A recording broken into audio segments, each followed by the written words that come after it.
তো বন্ধু আজকের একটা বিশাল ক্রিটিক্যাল কাজ করতে যাচ্ছি। একটা VST 165 DI ইঞ্জিনের কাজ করব। তাই ইঞ্জিনটা কি হচ্ছে, চষতে কি হচ্ছে, বন্ধ হয়ে যাচ্ছে হঠাৎ। আর সেই সঙ্গে সঙ্গেই ইঞ্জিনের ভিতরে যে মোবিল গ্যাস কাঠি আছে ওটা খুললে পারে দেখা যাচ্ছে ইঞ্জিনের ভিতর থেকে সাদা ধোঁয়া বাইরে বেরিয়ে আসছে। তো এই রকম সিচুয়েশানে কাজ করব। দেখেন এর স্পেয়ার পার্টস এখনও অ্যাভেলেবেল হয়নি মার্কেটে। তো যেহেতু এইখানটায় যে সিমটম দেখতে পাচ্ছি মোবিল পাম্প আর সিয়ার বুশ নষ্ট হয়ে গেছে, তা যদি সত্যিই তাই হয় তাহলে এই ইঞ্জিনের বিপদের শেষ নেই। তো যেহেতু এই মডেলের গাড়িগুলো একদম মার্কেটে নতুন এসছে, তো এর ইঞ্জিন এখনও পর্যন্ত খোলা হয়নি, ইউটিউবে এরকম কোনো ভিডিও নেই। তো আপনি ধৈর্য ধরে এই ভিডিওটা দেখতে থাকুন, আশা করি দারুণ টিপস পাবেন। এই ইঞ্জিনেরই হেডের একটা সমস্যা এসেছিল, তা সেই ভিডিও দিয়েছিলাম, আপনি হয়তো দেখেছেন। তো ওর স্পেয়ার পার্টস নিয়ে খুব সমস্যায় পড়েছিলাম। তো এবার দেখা যাক কোথায় গিয়ে দাঁড়াই। তা চলুন আগে গাড়ির কাছে যাই। তো আমরা সেই জায়গায় চলে এসেছি, ওই যে দাদা আসছে, আর গাড়িটা আছে এইখানটায়, ওই যে দেখা যাচ্ছে, ওই সামনে দেখা যাচ্ছে। আমরা এখান থেকে গিয়ে গাড়িটা দিয়ে কাজ করব। তা জমি চাষ করছিল অবশ্য, তো এখানে টেনে তুলে রেখেছে। তো ইঞ্জিন স্টার্ট হচ্ছে অবশ্য, কিন্তু এই চলতে চলতে বন্ধ হয়ে যাচ্ছে। আর এই যে ক্যাপ আছে না, মোবিল ক্যাপ, যেখানে এই যে এই সিগন্যালটা, এটা খুললে পারে বলছে যে ওর মধ্যে দিয়ে ধোঁয়া চলে আসছে। তা সেটা না খুললে কিছু বোঝা যাবে না। এই মোবিল সিগন্যালটা খুলেছিলে দাদা? খুলে দেখেছিলাম, মোবিল আসছে না। মানে ঘোরালে মোবিল আসছে না, তার মানে মোবিলটা দিচ্ছে না, এই হচ্ছে বিষয়। তো মোবিল যেহেতু দিচ্ছে না, এই নিয়ে একটা সমস্যায় অবশ্য পড়ব। ঠিক আছে, আগে দেখি খুলি, তারপরে দেখছি কিভাবে কি করা যায়। তো সবার আগে আমরা কভারটাকে খুলে নেব, নিয়ে দেখব যে একটু ঘুরিয়ে দেখব যে মোবিলটা আদৌ উঠছে নাকি। আমরা দেখি সিগন্যালটা ওঠে নাকি।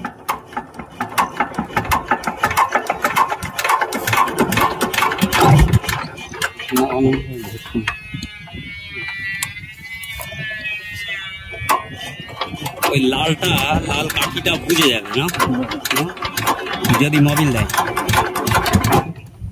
দাঁড়িয়ে যাচ্ছে তো, আরেকবার মারো। কিন্তু ঘোরালেই এইখানটাই ওই সিগন্যালটা কিন্তু ফেলে ওঠে। হ্যাঁ, সেটা উঠছেই না।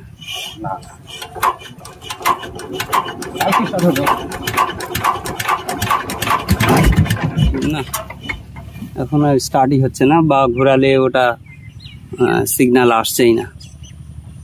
ঠিক আছে, চলো দেখি।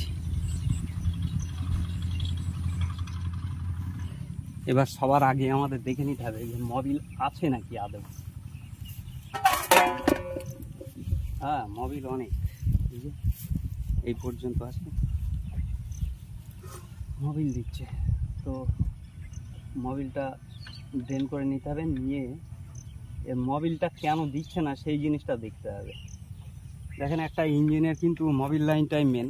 যদি মোবিল সঠিক যদি না দেয় তাহলে বিভিন্ন রকমের সমস্যায় গিয়ে দাঁড়ায়। এটা মোবিল ট্রেন নাট, এখান থেকে বের করে নেওয়া যাবে মোবিলটাকে। মোবিল বেরোনো শুরু হয়ে গেল, দাও, খুলে দাও। আচ্ছা,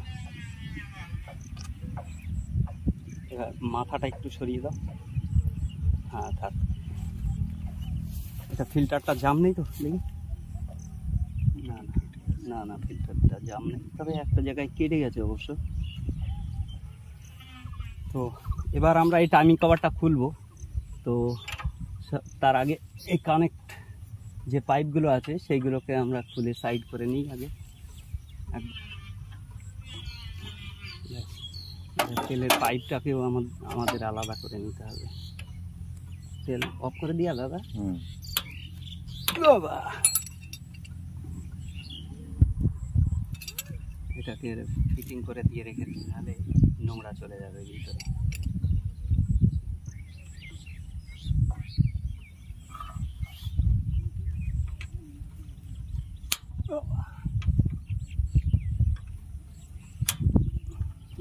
করে দাও দাদা, অফ করে দাও। তো নাটগুলো সবই খোলা হয়ে গেছে, আমরা সাইড করে নিই।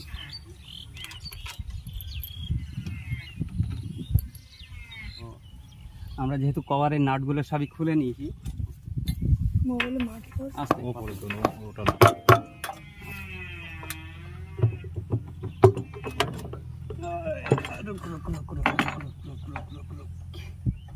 আচ্ছা এই হচ্ছে কেস।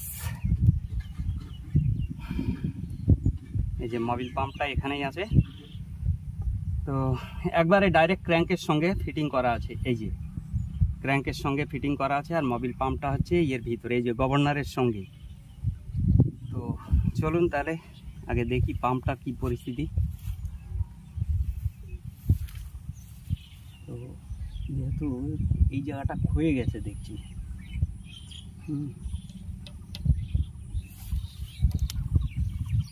এটা গভর্নর ওয়েটে কাজ করবে, ঠেলে দেবে এটা।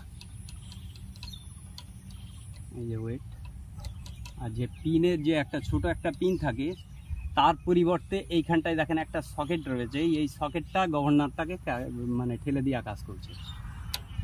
তো ঠিক আছে, চলুন দেখি আগে পাম্প দেখি কি বলতে চাই। এসব কভার টভার সব রয়েছে, মানে কি এটা সেফটি করে রেখেছে, বলা যায় না, দেখা যাচ্ছে কোনো কিছু টুকরো ভেঙে যেতে পারে, নিচে পড়ে গেলে পারে, যাতে পেনিয়ামের সঙ্গে টাচ না হয় সেই ব্যবস্থা করে রেখে দিয়েছে। এই যে এই কভার করে রেখে দিয়েছে। দেখুন এটা হচ্ছে ব্যালেন্সার পেনিয়াম, এটা আপার ব্যালেন্সার, এটা লোয়ার ব্যালেন্সার। আর এটা হচ্ছে আইডিয়াল পেনিয়াম, এটা ক্র্যাঙ্ক পেনিয়াম, আর এটা হচ্ছে ক্যাম পেনিয়াম, আর এটা হচ্ছে স্টার্টিং পেনিয়াম। তো দেখুন ভিএসটি 130 DI বা মিটসুবিশি বা ওল্ড মডেলের যে সমস্ত গাড়িগুলো আছে, তাদের কিন্তু এই ক্যামের সঙ্গে পাম্পগুলো সেটিং করা থাকে। আর এর কিন্তু পাম্পের জায়গাটা কিন্তু এই ক্র্যাঙ্কের সঙ্গে করেছে, মানে কি সেই পুরনো জায়গায় ফিরে গেছে। এয়ারকুলার যে ইঞ্জিনগুলো প্রথম ফার্স্ট মডেলের যে ইঞ্জিনগুলো এসেছিল জাপান থেকে, তো সেই মডেলটাই এরা আবার নতুন করে অ্যাপ্লাই করেছে। তো ওদের গভর্নর সিস্টেমও সেম এই জিনিসই ছিল, এরকমই। আর এই গভর্নর সিস্টেমটা দেখুন এইখানটায় একটা সকেট ব্যবহার করেছে, এটা ক্র্যাঙ্কশ্যাফটের সঙ্গে এটা ডাইরেক্ট করা আছে। তো এটা এটাই গভর্নর সিস্টেম, এটা ওয়েট। আর এই যে সকেটটা দেখছেন, এই সকেটটা এই গভর্নর ওয়েট যখন স্পিড আসবে তখন এই ওয়েটটা বাইরে বেরোনোর চেষ্টা করবে, আর এই সকেটটাকে বাইরে ঠেলবে। তো বাইরে ঠেললে পারে যে গভর্নর লিভার আছে, ওই লিভারের পাতি আছে, এটা এইভাবে ঠেলা দেবে। তা মেন ব্যাপারটা হচ্ছে এইখানটায় একটা জিনিস ফলো করুন, এই দেখেন এই জায়গাটা ক্ষয়ে গেছে, এই জায়গাটা ক্ষয়ে গেছে। এখন ব্যাপারটা হচ্ছে এইটা কভারের সঙ্গে এইখানটায় ফিক্স থাকে, মানে মোবিল পাম্পের জায়গাটা। আর এটা হচ্ছে রোটারটাকে ঘোরানোর জন্যে এই সিস্টেমটাকে করা। তো এখন এই জায়গাটা এই পাম্পের মধ্যে থেকে এইখানটায় সেম একটা জায়গা, মানে কোনো রকম যেন লিকেজ না করে সেরকম একটা ব্যবস্থা করা আছে। তা যেহেতু এই জায়গাটা ক্ষয়ে গেছে, তবে এইবার আমরা টাইমিং কভারটা দেখব যে টাইমিং কভারটার কি পরিস্থিতি আছে, ওখানে জায়গাটা কতটা ক্ষয়ে গেছে না গেছে। আর একটা জিনিস আমরা প্রবলেম পাচ্ছি, এই পেনিয়ামটা কিন্তু এই যে নড়ছে। তো এটা যেহেতু আইডিয়াল পেনিয়াম, তাই এটা আমরা পরে দেখছি, এটা নিয়ে কোনো সমস্যা আমরা এখন না হলেও হবে অবশ্য। তো আমাদের মেন প্রবলেমটা কিন্তু যেহেতু এইখানটায় মোবিলটা দিচ্ছে না, মানে মোবিল দিচ্ছে না, মানে আমাদের আগে দেখতে হবে যে এই যে টাইমিং কভারটা আছে, এই যে টাইমিং কভারের যে জায়গাটা, এই জায়গাটাও কিন্তু যেহেতু ক্ষয়ে গেছে, ওই ক্র্যাঙ্কের সঙ্গে যেহেতু এইখানটায় ঘষা লেগেছে, মানে বেল্ট চাপ দিয়েছে, টান দিয়েছে ওদিকে, আর ক্র্যাঙ্কের এই মাথা কিন্তু টাচ হয়েছে এই কভারের সঙ্গে, মানে এই জায়গাটা কিন্তু ক্ষয়ে গেছে। তো এইখানটায় কিন্তু লিকেজ করার একটা মারাত্মক জায়গা। তো সবার আগে আমরা পাম্পটা খুলে দেখব। এই দেখেন এটা গজছে, মানে পাম্পের জায়গাটাও, বডি অবশ্য ঢিলা হয়ে গেছে, এই বডিটা ঢিলা হয়ে গেছে, তো রোটারগুলো আমরা বের করে নিই। চলুন দেখি কি বলতে চাই। এই পাশ থেকে খুলতে হবে। এটা 10-11 যে রেঞ্জ আছে ওই রেঞ্জ দিয়ে আমরা খুলে নেব। 6 মিলিমিটার এটা হচ্ছে নাট আছে 3টে, মানে চায়না যে সিস্টেমটা সেই সিস্টেমটা এইখানটায় অ্যাপ্লাই হয়েছে। তো চলুন দেখি হলো।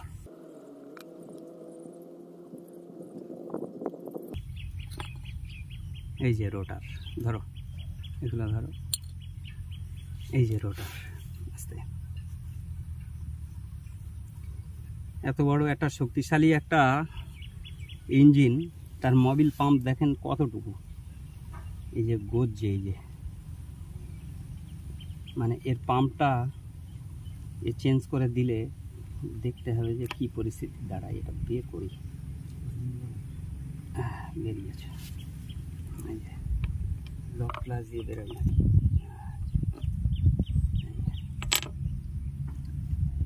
তো এই বডিটা অবশ্য ক্ষয়ে যায়নি, বডিটা ক্ষয়নি, কিন্তু এই যে পিনের জায়গাটা, এই পিনের জায়গাটা ক্ষয়ে গেছে।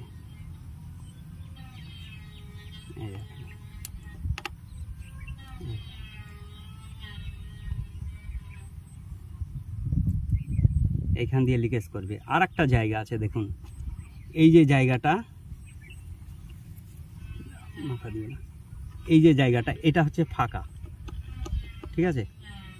মানে এই দিক দিয়ে তুলবে আর এই দিক দিয়ে কিন্তু ভিতরে পুশ করবে মোবিলটা, ঠিক আছে? নিয়ে ক্র্যাঙ্কে দেবে, এদিকে সিগনালে দেবে, আরও যে সমস্ত জায়গা আছে সেই সমস্ত জায়গাগুলো দেবে। কিন্তু যদি ওই ক্র্যাঙ্কের জায়গাটা যদি ঢিলা হয়ে যায় তাহলে কি হলো, এইখানটায় প্রেসারই আসবে না, সমস্যা এই জায়গায়। তো এইবার আমরা এটা দেখব যে এটা ক্ষয়ে গেছে কতটা। এটা আমাদের মুছে আগে দেখে নিতে হবে পরিষ্কার।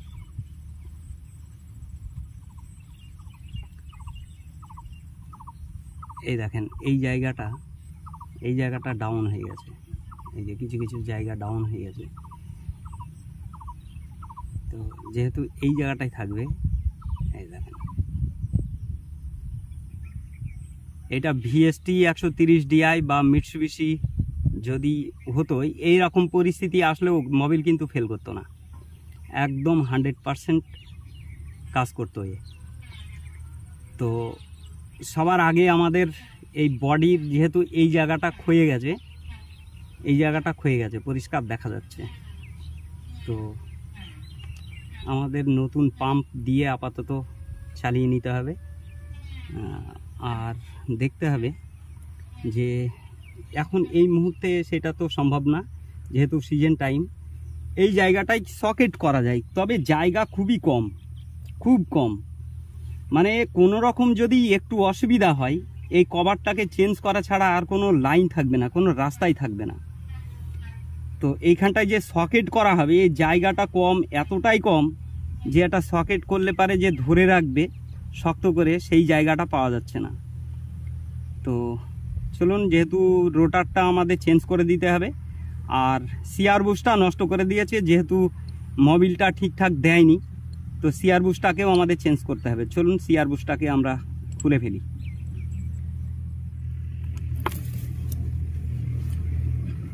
এইবার দেখুন একটা জিনিস, এই গভর্নর সিস্টেমটা এবার দেখুন। এই দেখেন এই যে স্প্রিংটা রয়েছে আর এই যে লিভারটা রয়েছে, এই লিভারটা আর এই স্প্রিংটার জন্যে এই যে এই নাট ফাটগুলো রয়েছে যাতে ভিতরে না পড়ে যায়, ওই জন্য পেনিয়ামের তলায় যে কভারগুলো দেখলেন না, ওই কভারগুলো দেওয়া আছে। ইনকেস দেখা যাচ্ছে যে স্প্রিংটা ভেঙে গেল, টুকরো হয়ে গেল, তলায় পড়ে যাবে, যাতে পেনিয়ামে না উঠতে পারে সেই ব্যবস্থাটা কিন্তু তৈরি করেছে এইখানটাই। তো এদের সিস্টেমটা টোটালি আলাদা করেছে। এটা পলিথিনের, এটা গ্যাস ব্রেদার ভ্যালভের কাজ করে। এখান থেকে গ্যাস লাইন, এই যে গ্যাস পাইপ, এই যে বডির ভিতরে যে গ্যাসটা আসবে সেই গ্যাসটা এর ভিতর দিয়ে ঢুকে পাইপ দিয়ে বাইরে বেরোনোর কাজ করে। আর এটা হচ্ছে গভর্নর সিস্টেম। তো চলুন এবার আমরা ওই সাইডটাই দেখি। চলুন আমরা এই ফিল্টারটাকে এবার আমরা সরিয়ে নিই। হ্যাঁ, মাইক্রো কোম্পানি আছে। ধরো এবারে কভারটা খুলে নিতে হবে, নিয়ে যেহেতু সিআর বুশ নষ্ট হয়ে গেছে, সিআর বুশটা খুলে দিই।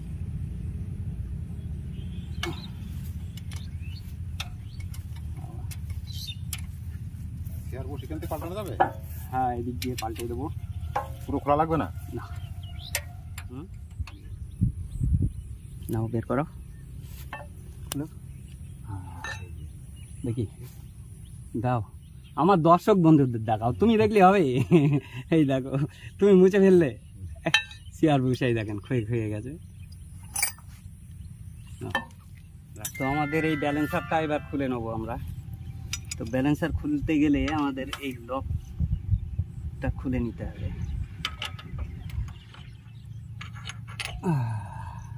বাহ, ভালো সিস্টেম। বাহ, চলো খুলে ফেললাম। এবার ব্যালেন্সারটা বেরিয়ে চলে আসবে। হ্যাঁ হ্যাঁ, না ও টাইমিং ছাড়াই থাক, অসুবিধা নেই। বেরিয়েছে, দাঁড়াও বেরোচ্ছে। আচ্ছা, ওইদিকে ওই কানেক্টিনে বেঁধে যাবে। দাঁড়াও, কানেক্টিনে যাতে না বাড়ে। এইবার আসবে, এইবার সে পয়েন্টে পড়ে গেছে।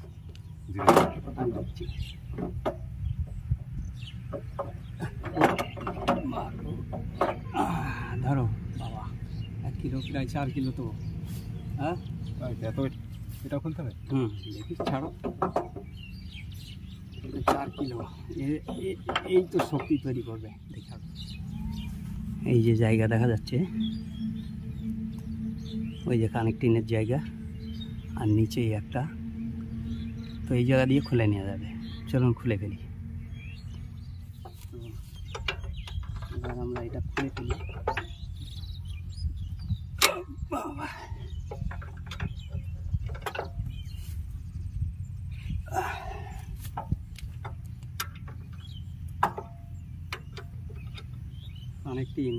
কানেক্টিং নষ্ট করে দিয়েছে বুশ।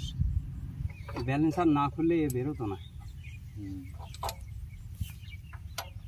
সামনে বের করে, বের করবো, আমি হাত বের করবো তো। আচ্ছা, এই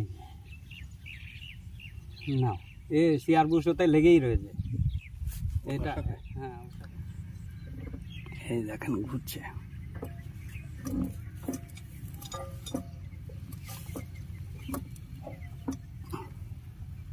কানেক্টিংয়ের সঙ্গে লেগে নেই, মানে ক্র্যাঙ্কের সঙ্গে টাইট হয়ে গেছে, সিজ হয়ে গেছে।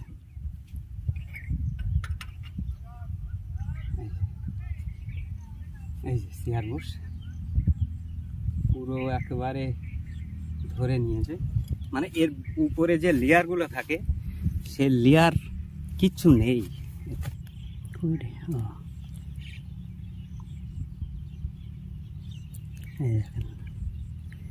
এই লেয়ারের কিছু নেই, পুরো শেষ একদম।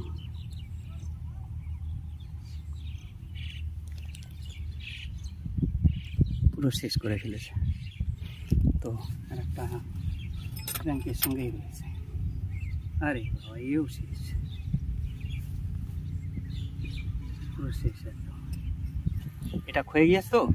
এবার পিস্টন চলে এসছে ডাউনে, মানে টপ লেভেলে যতটা যাওয়ার দরকার ছিল ততটা যেতে পারিনি, ওই জন্য ফায়ার নেইনি। তবে এই জায়গাটা যেরকম নষ্ট করেছে, ক্র্যাঙ্কেও এই রকম দাগ করে দিয়েছে।